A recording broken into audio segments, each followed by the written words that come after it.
¿Qué tal? ¿Cómo están? Calentamos esta mañana de la segunda jornada de EDIRCOM con un invitado muy especial. Él es Fernando Dopazo, está al frente de Infinito de Estrategia, se dedica a ser estratega político hace 21 años y ha tenido una presentación sumamente interesante ayer, arrancando en realidad el evento, y te agradezco, Fernando, por estar con nosotros hoy, en esta mañana tan fría como comentábamos, pero en una situación que tú lo describiste muy bien ayer.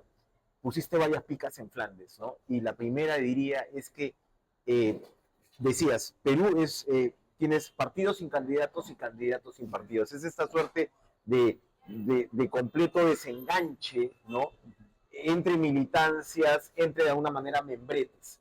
Y señalabas que para empezar, probablemente la principal identidad política nacional es la del fujimorismo, a pesar de que puede tener un 10, un 12, yo te decía ayer en mi ponencia, hasta 15 de repente por ciento. ¿Cómo se lee ser eh, el más grande entre pequeñitos o casi inexistentes, ¿no? Bueno, en primer lugar, gracias por la invitación, Enrique, a conversar. Y aparte de fría, húmeda la mañana, muy húmeda. De esas que Sí, sí. A ver, no, me parece que el gran desafío que tiene Fuerza Popular y todos los partidos del Perú en este enorme proceso de fragmentación, de hiperfragmentación, de atomización absoluta, es generar identidad, ver qué cosas de la demanda ciudadana pueden ser interpretadas como causas que los partidos, los liderazgos nuevos puedan enarbolar. Hoy, yo lo decía, lo resumía en esa situación, ¿no? Partidos sin candidatos, candidatos sin partidos. Hay, si se quiere, dos fuerzas, o una fuerza política, y mencionaba el caso de Fuerza Popular, con una identidad muy clara de reivindicar el apellido y la gestión de Alberto Fujimori. Si se quiere, en menor medida, producto de que desapareció y ahora vuelve a reescribirse, el tema del APRA que ha marcado, digamos, allá de la Torre, Alan García, un poco con cierta identidad e intensidad que uno podría decir determinado tipo de políticas públicas o de causas podrían estar vinculadas a uno u otro de estos partidos, y el resto tiene entidades muy débiles. Algunos que nunca se llenaron, producto de que los transformaron en vientres de alquiler o demás, y otros que son muy nobles, o que están vinculados directamente a determinadas candidaturas que han tenido en algún momento, porque esa es la otra que ha sucedido en el Perú, que el mismo partido tal vez en una elección lleva un candidato, por decir, caviar, como le dicen ustedes, o progresista, y a la elección siguiente, 5 años después, llega un candidato de, no sé, neoliberal. ¿Sí? Y eso obviamente va impidiendo que vos vayas generando un sedimento, un proyecto de largo plazo, y en paralelo una situación donde ninguno de esos partidos políticos termina, más allá de su propia base, de su propia militancia muy escueta, interpelando o pretendiendo interpelar. Yo creo que tampoco hay una vocación de interpelar a la masa ciudadana. También porque el Perú es un país, yo suelo decir cuando me toca trabajar en el Perú, ¿cuál de los Perú vamos a trabajar? Claro. ¿Por qué? Porque es un país diverso, no solo desde lo geográfico, selva, sierra, costa, norte, sur, sino también que en cada una de esas cuestiones hay algo cultural, de fondo. Uno cuando, y algo mencionaba ayer, cuando va a abordar una elección, me parece, una campaña electoral, lo primero que debes preguntarte es de qué se trata ese proceso. ¿Cuál es la línea? Exactamente. Y a mí me parece que en el caso del Perú explica mucho más pensar en cómo estás vos como ciudadano, cómo te trata la globalización, si estás metido en eso o estás muy afuera, y a partir de ahí si defendés esos proyectos internacionalistas o te aferrás a tradiciones y a lo de tierra adentro, si los recursos tienen que ver con que se repartan en Lima o necesitamos un proceso de centralización o de federalización del país. Digo, son cuestiones que terminan impactando de manera concreta en la vida cotidiana del ciudadano, en el bolsillo del ciudadano, mucho más que la discusión de si sos fujimorista, no fujimorista, caviar, no caviar, izquierda o derecha. Es un debate público que está probablemente mirándose al ombligo, ¿no? Acá, probablemente nos puedes dar la perspectiva comparativa, donde tienes pocos temas de fondo, como señala. Es una política que le habla a la política, una política en general. Digo, si vos ves las discusiones. Ponte, el año pasado o este año el Congreso estuvo con el tema de la bicameralidad, Sí. de si hacemos reforma política o no. ¿Eso cómo se corre? ¿Eso para qué sirve? ¿Para que tu hijo vaya a tener una mejor salud, una mejor educación? O vos, si sos un joven de 20 y pico de años, ¿cómo eso se transforma en voy a tener un mejor crédito para acceder a una casa, me voy a poder recibir y tener una fuente de empleo? O si sos un joven que tiene una mirada a muy largo plazo, ¿cómo me voy a pensionar? ¿Cómo me voy a jubilar? ¿Por qué voy a vivir a los 60? No se le está proponiendo No hay, pero en nada realidad concreto. eso tiene que ver con, digamos, con que la discusión sobre políticas públicas en el Perú ha ido desapareciendo. Probablemente pre-PPK, no este torbellino imparable, tenías de alguna manera más creo ese tipo de que batallas y hay eso. un poco de eso, de caída en la discusión, pero eso sucede no solo en el Perú, también si querés, es un fenómeno de la política en general, que tal vez en el Perú se lleva al extremo, y que tiene que ver con política discutiendo de poder, ¿no? Digamos, que es un poco la discusión de si el Congreso, si el fiscal, si la DIVAC, y en un país donde ha habido un proceso de judicialización de la política, yo creo llevado al absurdo, digamos. Ayer un colega lo mencionaba, es un país que tiene a todos sus expresidentes presos, judicializados. Y también a muchos de sus ex candidatos presidenciales. Entonces, eso no puede ser visto como un tema normal o de alguna manera correctivo, porque si no, todos los países estarían en lo mismo. Yo siempre pongo, alguna gente me dice, no, pero el respeto institucional.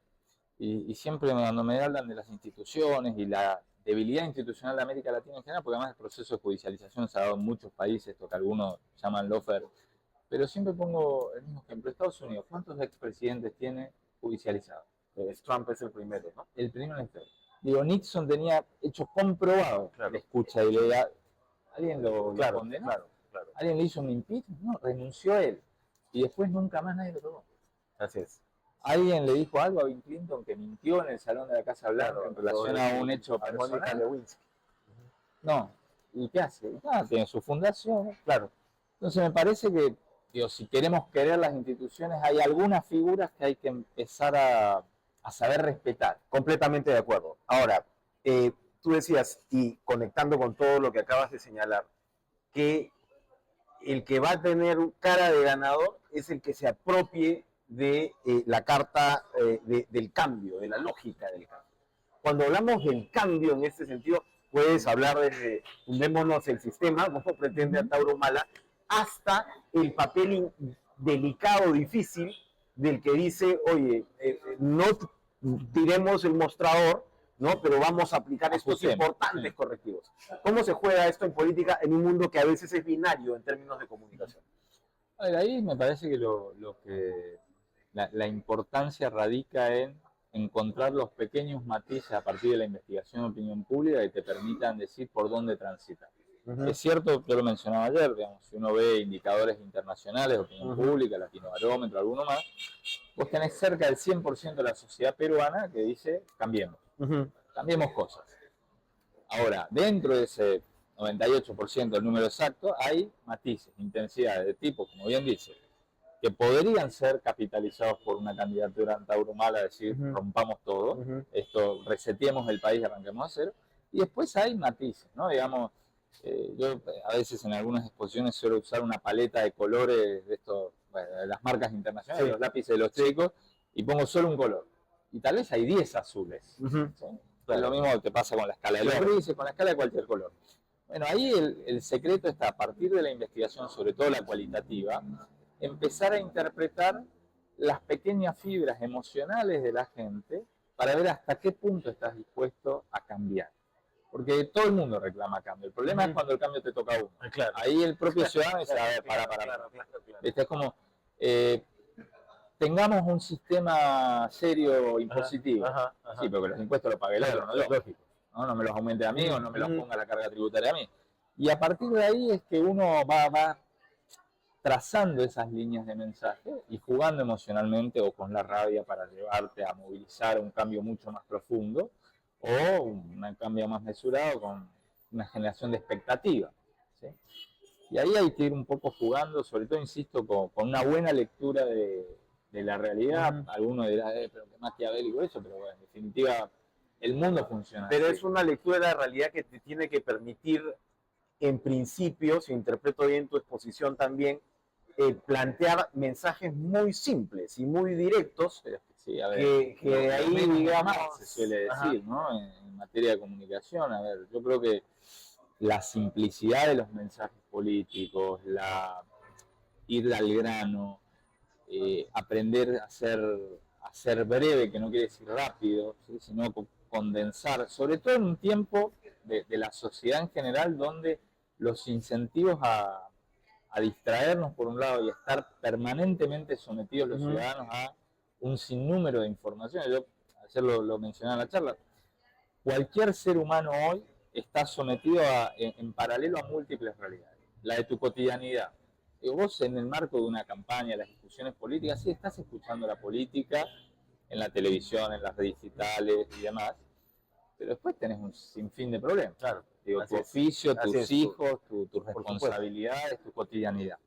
En paralelo, lo que ves de los medios de comunicación, ustedes que digo, a alguno le gustará o no, pero es cierto que los medios de comunicación tradicionales, televisión, prensa escrita, radio, orientan la discusión pública hacia un lado, a uno u otro lado, pero Sí. la orientan.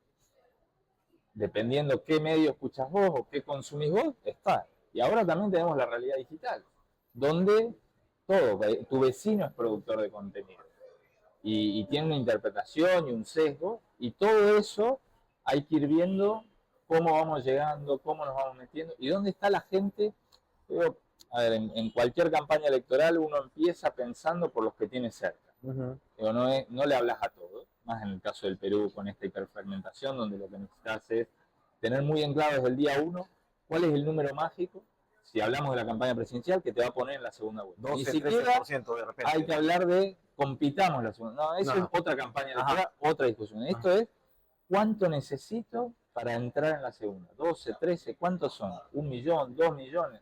Bueno, ¿dónde están los primeros 500.000 que están cercanos? ¿Sí? Bueno, una vez que tenés eso, bueno, empezás a trabajar sobre eso. Y esos primeros 500.000, para terminar, tienen mucho que ver con esta nueva realidad digital que describes, porque también nos decías que, claro, el objetivo de una campaña de redes es que el que te hace caso se convierta en un evangelista tuyo, el que se engancha contigo se convierta en un evangelista, esos primeros 500.000 o lo que fuera, o esos primeros 50.000 o 40.000. Los que sean, pero que se transformen en evangelizadores de tu mensaje. Tienes que tener una hinchada. Para empezar, tienes que tener una hinchada, y el primer objetivo es que esa hinchada esté súper fidelizada, que la active, que la saques a la calle, digo, a la calle en términos generales, puede ser a la calle o a la discusión digital, para salir a empoderarse de las banderas. Y a partir de ahí, empezar a convertir a los que ya no están tan cerca, a los que te conocen y les simpatizan, pero todavía no están convencidos de votarte, y después entrar en un proceso final de movilización. Pero todo esto requiere obviamente un enorme proceso de planificación estratégica, de ir paso a paso, y en escenarios como el de peruano, donde digo, las distancias van a ser tan pequeñas, digo, porque uno dice a veces, no sé, ayer lo conversábamos, bueno, que en primera vuelta pasará uno con 18, otro con 15. Uno dice, bueno, hay 3 puntos de diferencia. 3 puntos de diferencia en cualquier encuesta nacional, estás dentro del margen de error. Claro. Digo, y estamos hablando de que tal vez partimos de un escenario donde va a haber dentro de ese margen de error 5, 6, 7 candidatos. ¿Sí? Entonces, cuando ves, son márgenes tan pequeños, eso exige una planificación estratégica mucho más atrás en el tiempo. ¿Sí? Es decir, de hecho hay gente que ya hoy está empezando, más allá de las inscripciones del 12 de julio, de las afiliaciones, hay gente que a partir de ahora reposicionemos partido, posicionemos candidato, y va a ser una carrera muy larga. Va a ser una maratón. Evidentemente, además con el gobierno que tienes, con las características que tienes, una suerte de válvula de escape y de reducción de ansiedad que baje un poquito el ruido sobre ya, adelanta elecciones, es precisamente iniciar la campaña, como que la atención ciudadana se mueva hacia otro lado. Fernando Paso, muchísimas gracias, súper interesante, estoy seguro que vamos a estar en contacto en los próximos 2 años. Seguramente. Gracias, Fernando, por acompañarnos.